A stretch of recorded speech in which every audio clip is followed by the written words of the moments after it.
Hayo hasimu yamekubaliana kufikia hatua ya kusitisha mapigano. Bado vita vinashuhudiwa katika mataifa hayo mawili. Huko Gaza watu zaidi ya 20 wameuawa baada ya jeshi la Israel kufanya mashambulizi yake huko. Na kando na hayo, mkutano wa kilele wa jumuiya ya kujihami ya nchi za Magharibi NATO unafungua pazia nchini Uholanzi. Tuanzie moja kwa moja na taarifa yetu kuu. Kama nilivyokuarifu, makubaliano ya kusitisha mapigano kati ya Israel na Iran yameanza kutekelezwa mapema hii leo Jumanne, huku nchi hizo mbili zikithibitisha tangazo la Rais wa Marekani Donald Trump kuhusu hatua hiyo ya kusimamisha mapigano. Hata hivyo, uimara wa makubaliano hayo unalegalega kutokana na ripoti kuhusu kutokea mashambulizi mapya. Zainab Aziz na taarifa zaidi. Muda mfupi baada ya tangazo la Trump, Israeli ilisema imefikia malengo yake na ikathibitisha kusitisha mashambulizi, hatua iliyotafsiriwa kama mwisho wa vita vya siku 12 kati ya nchi hizo mbili. Hata hivyo, waziri wa mambo ya nje wa Iran Abbas Araghchi alichapisha kwenye mtandao wa kijamii wa X akikanusha kuwepo kwa makubaliano yoyote ya kusitisha mashambulizi. Alisema kuwa Iran haina nia ya kuendeleza mashambulizi, lakini bado haijakubali rasmi kusitisha mapigano. Muda mfupi baadaye, jeshi la ulinzi la Israel IDF liliripoti mashambulizi mapya yaliyotokea kutoka upande wa Iran. Waziri wa ulinzi wa Israel Katz amesema Iran imekiuka usitishaji wa mapigano kwa kurusha makombora. Hata hivyo, Iran imekanusha habari kwamba imefanya mashambulizi yoyote ya makombora kuelekea Israel baada ya nchi hizo mbili kukubali kusitisha mapigano. Vyombo vya habari vya Iran vimeripoti vikinukuu tamko hilo la serikali. Mataifa ulimwenguni yamepongeza hatua ya kusitisha mapigano kati ya Israel na Iran. Kansela wa Ujerumani Friedrich Merz leo hii amezitolea mwito nchi hizo mbili kutii tangazo la Rais wa Marekani Donald Trump la kusitisha vita. Qatar imeitaka Iran ijiepushe na hatua za kuongeza mivutano na badala yake irudi kwenye meza ya mazungumzo ya kidiplomasia. China imezitaka Iran na Israel kutafuta suluhisho la kisiasa kwa mzozo kati yao.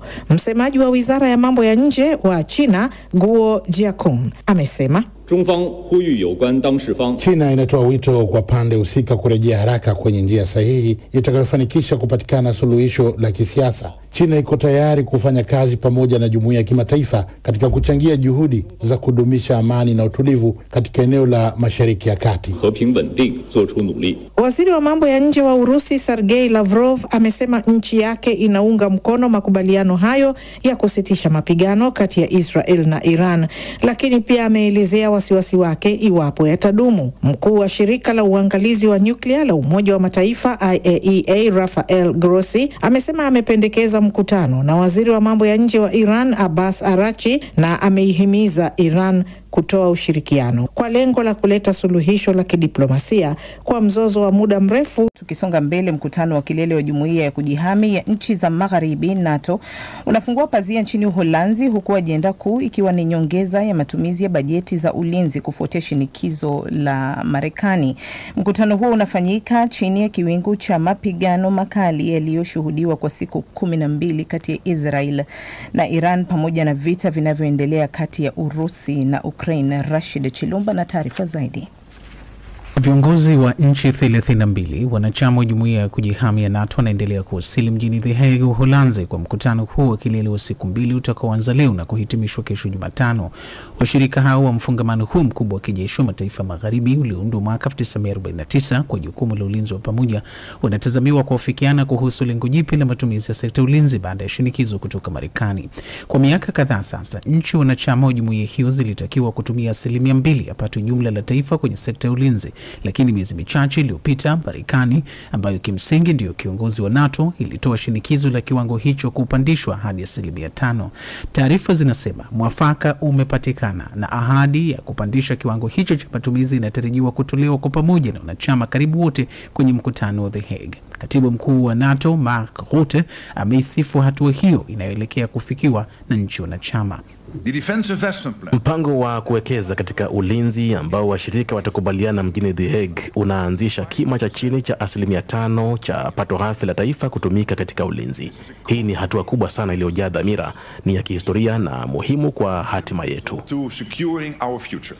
Hata hivyo, Hispania kupitia waziri wake mkuu Pedro Sanchez imetangaza haitoridhia uamuzi huo, hatua inayotarajiwa kuzusha mvutano kati ya nchi hiyo na Marekani. Ijumaa iliyopita Rais Donald Trump alisema Uhispania ni sharti ilipe kiwango sawa na kinacholipwa na wanachama wengine, akiituhumu nchi hiyo kuwa miongoni mwa zile zinazotoa mchango mdogo wa kila mwaka kwenye sekta ya ulinzi. Maafisa wa NATO wakiongozwa na katibu mkuu wake Mark Rutte wanasema nyongeza ya matumizi inahitajika kukabiliana na kitisho cha usalama kinachotanuka kutoka Urusi, lakini pia ni kwa dhamira ya kuifanya Ulaya kubeba jukumu kubwa zaidi kwa ulinzi wake yenyewe katika wakati Marekani inaelekeza nguvu kuikabili China.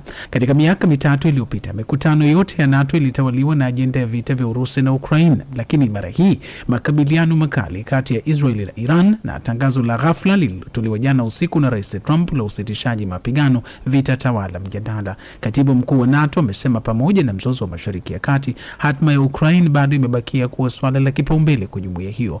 Rais Volodymyr Zelensky wa Ukraine amealikwa kuhudhuria mkutano wa The Hague na amepangiwa kuwa na mazungumzo ya ana kwa ana na Rais Trump kesho Jumatano. Watajadiliana kuhusu nyongeza msaada wa ulinzi na kukusanya nguvu za kifedha kuinunulia silaha zaidi Ukraine. Moscow kwa upande wake imeishambulia jumuiya ya NATO ikiituhumu kuchochea uhasama na kuvuka mipaka yake jadi, ikijaribu kutafuta ushawishi nje ya Ulaya. Hayo yamesema na waziri wa mambo ya kigeni wa Urusi Sergei Lavrov. Mwana diplomasia huyo amesema hivi sasa jumuiya hiyo inatanua mbawa zake hadi Mashariki ya Kati, kanda ya Asia ya Kati, eneo la Arctic pamoja na Asia na Pacific. Asante Rashid Chilumba. Zaidi ya watu 20 wameuawa baada ya jeshi la Israel kufanya mashambulizi dhidi ya mamia ya watu waliokuwa wakisubiri malori ya misaada katika ukanda wa Gaza. Hayo yanajiri wakati Umoja wa Mataifa ukilaani hatua ya Israel ya kutumia chakula kama silaha dhidi ya wakazi wa ukanda huo. Angela Mdungu na taarifa zaidi. Mamlaka za ukanda wa Gaza zimearifu kuwa watu zaidi ya 20 waliokuwa katikati mwa ukanda huo wameuawa katika tukio la mapema Jumanne. Msemaji wa idara ya ulinzi wa raia Mahmoud Basal amesema watu wengine 150 wamejeruhiwa. Mmoja wa Wapalestina waliokuwa wakisubiri misaada aliyejitambulisha kwa jina moja la Maha amesema, nilikuja hapa kwa kuwa walisema kutakuwa na malori ya misaada hii leo. Kama unavyoona, sikuja peke yangu, nilikuja na watu wengine wote. Ninataka nikuambie, idadi ya wanawake hapa ni kubwa kuliko wanaume. Kwa nini wamekuja? Wamekuja tu kupata chochote kwa ajili ya kuwalisha watoto wao. Hakuna kingine cha ziada. Maelfu ya Wapalestina wamekuwa wakikusanyika kila siku kukiwa na matumaini ya kupata chakula baada ya vita vya zaidi ya miezi 20, lakini wamekuwa wakilengwa na mashambulizi ya Israel. Kutokana na hali mbaya ya upatikanaji wa chakula kwenye ukanda huo, Umoja wa Mataifa umeikosoa vikali Israel kwa kuitumia njaa kama silaha na kwamba huo ni uhalifu wa kivita. Katika taarifa iliyotolewa Jumanne, ofisi ya haki za binadamu ya Umoja wa Mataifa imelitaka jeshi la Israel liache kuwafyatulia risasi watu wanaojaribu kupata chakula.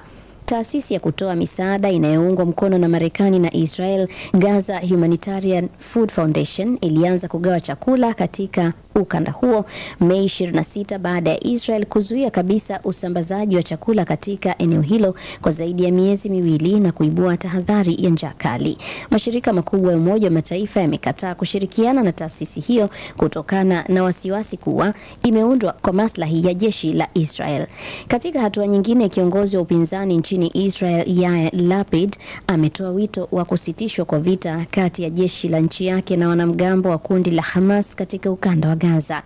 Ameyasema hayo kupitia ukurasa wake wa X muda mfupi baada ya Israel kutangaza kuwa imekubali kusitisha vita na Iran. Hayo yanaendelea wakati ndugu wa mateka waliosalia Gaza wakishinikiza pia serikali yao iingie katika mazungumzo ya haraka yatakayowarejesha nyumbani jamaa zao na kumaliza vita.